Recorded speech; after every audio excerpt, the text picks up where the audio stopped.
Je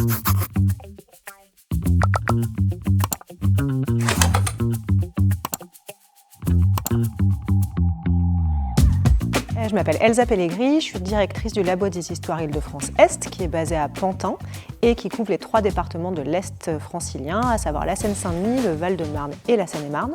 On organise en moyenne 250 à 300 ateliers par an pour des publics variés et notamment, petite spécificité de mon antenne, pas mal de publics du champ dit social. Un de mes projets coup de cœur récents, c'était un projet pour des jeunes dépendants de l'ASE, aide sociale à l'enfance. C'était essentiellement des jeunes garçons entre 14 et 18 ans qui avaient pour certains un parcours migratoire avant d'être arrivés en foyer. On leur a demandé la première séquence, ce qu'ils avaient envie de faire, sur quoi ils avaient envie d'écrire. Et à notre étonnement, ils ont choisi de parler de leur vie au foyer, de leur vie personnelle. Et en fonction de ça, on a choisi l'autrice intervenante, qui est une autrice qui s'appelle Lucille Pellouan et qui travaille à partir de fanzines.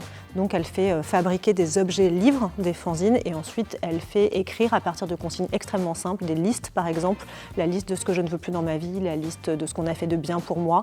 Et à partir de consignes extrêmement simples, elle fait surgir des textes très émouvants.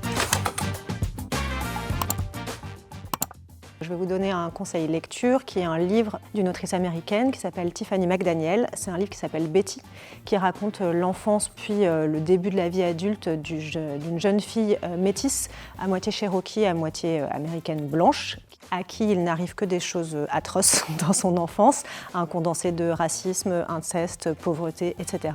Donc le livre est extrêmement bien écrit, il est très touchant, il est très dur, et la jeune héroïne s'en sort en devenant écrivaine.